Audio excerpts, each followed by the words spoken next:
Hi, welcome to Math 3. My name is Liz Jose, and I'm here to tell you a little bit about me and give you some information about some technology tools that can help you follow along at home. Every day when students come in, they'll see something very similar to this slide, which will have an attendance question or a quick start math problem that students can start working on. Here's my home team. This is my cat, Cattywampus, and my husband and my 17-month-old daughter, Annie. Some of my experience in history, this is my fourth year teaching 8th grade math. I have a background in bicycle mechanics and event planning. This picture to the side is a picture from Bicycling Magazine when I got my 15 minutes of fame. I have a master's degree in sociology of education from NYU, and I've recently been really getting into sewing quilts and gardening. A little overview of what we're going to see this year. In the first trimester, we'll do a little bit of review. We'll start with equations, the Pythagorean theorem, and proportional relationships. In trimester 2, we'll do functions, angle relationships, and transformations. In the third trimester, we'll work on exponent properties, volume, bivariate data, and systems of equations. You'll notice Unit 5 is moved from trimester 2 to trimester 3, and that's because that's the first thing they'll be doing in algebra, so we wanted to have it pretty new and fresh in their minds as they end the school year. Practice, the activity formerly known as homework. I assign it almost every night, usually not on Fridays. It is recorded in Schoology. Students can use their notebooks, they can use a calculator, they can use whatever resources they have, and it should take about 30 minutes. It's not graded. It's not recorded in Skyward, which is where you'll see the grades. You can't do it for them, and don't force students to finish. If they have been working on it for 30 minutes and they're frustrated, then try some of the strategies on the next slide, and if it's not working, let it go. My goal is for students to be excited about math and to feel like they're enjoying the challenge of solving problems. So if it's really just sending them into frustration mode, that's not where we want them to be. If your student is getting frustrated, here's a few ideas about things that could help them relax or be able to come back to it. Take a timed break, set a timer, and do 10 minutes of something that helps your child relax or your student. Eat some food. Have students look at their notes from the week, or you guys can review the slides on Schoology together. Have them phone a friend to see how they're doing. And at the very end, if they're really struggling, have them try to explain to me in a Schoology message, what's going on. Try to keep students away from, Miss Jose, I don't get it, and really help them dig deep into what part do you not understand? Do you understand the algebra but are missing a part of subtracting negative numbers? Or do you know the steps but you don't know the right order? What's the part that's really tripping you up?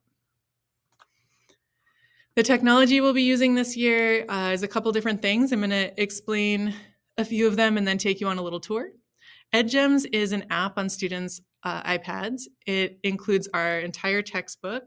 It has practice problems, extension activities, and I'll show you a little more in the next slides. The math book is exactly what it sounds like. It's a math book. Students don't need a math book, but if they want one, they can check one out from the library. Don't bring it to class, leave it at home, have it live at home. And just a heads up, it's $100 if it gets lost, so keep track of it. Book Creator is a website we're going to be using to keep our, Book Creator is a website we'll be using to keep our notebooks this year. So I'm really excited about this. This is the first year I've been using it, and it has a lot of really great tools that I think will be helpful for students. Again, I'll show you a little tour in just a minute. The other things that you have seen other times is Schoology. That's where you'll see it's an app on students' iPads. You'll see homework assignments, weekly PowerPoints, syllabus, and contact information for me. You'll see the current week is on a main page, and then previous weeks are in folders. And then Cumulative is the new Skyward. So you can still use the Skyward app, and that's where you see grades and attendance. Here's what Schoology looks like for me. You've got your syllabus and contact info at the top in red. Then we have previous weeks in folders. We have links here to our notes, which is the link to Book Creator. We have a week for PowerPoint. Those are the current slides. and then current materials below that. Over on the right side are the assignments, and you'll see the assignments listed there. I have told students that they'll be recording most of their assignments in their book creator app. This is what EdGems looks like. EdGems is also an app on the iPad. So you'll see here the standard we're trying to solve is up here next to the target.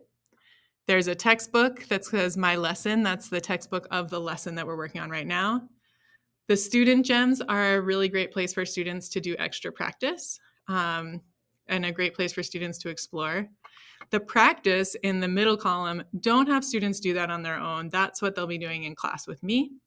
And then the ebook form of the textbook is on the bottom row, along with on the very right on the bottom, a lesson video. And that can be really helpful if students are absent or if they come home confused, they can always rewatch the lesson video there. This is a little overview of Book Creator. Students will probably have signed in before, and they may have a couple different libraries here. So they're going to click on My Libraries and go to the one that says Math 3. In Math 3, they'll find their notebook that they have created. And as they open it, they'll have access to all these different tools by clicking this settings button. So students can have the book read to them. It can highlight words. They can turn pages automatically. They can do voice to text when they're entering things. They can take pictures. It's a really great tool. And I think it's going to be really fun for students to be able to use. And our last slide here is my contact information. I have a teacher cell that you're welcome to call or leave texts on. It's just a Google Voice, and I check it during teacher hours. If you'd like to schedule a meeting with me, you can go directly to my calendar by going to calendly.com/Liz-Jose, and you're able to schedule a meeting with me and see my availability there. You can send me an email. The best way for students to contact me is just through Schoology Messenger. And just a reminder, I work an 80% schedule, so I don't have a sixth period. My schedule is from 8 to 2, so just be patient with me if I don't respond to you as quickly as I would hope. I'm really looking forward to working with you and your students this year, and I hope you'll reach out and say hi. Thanks so much. Bye.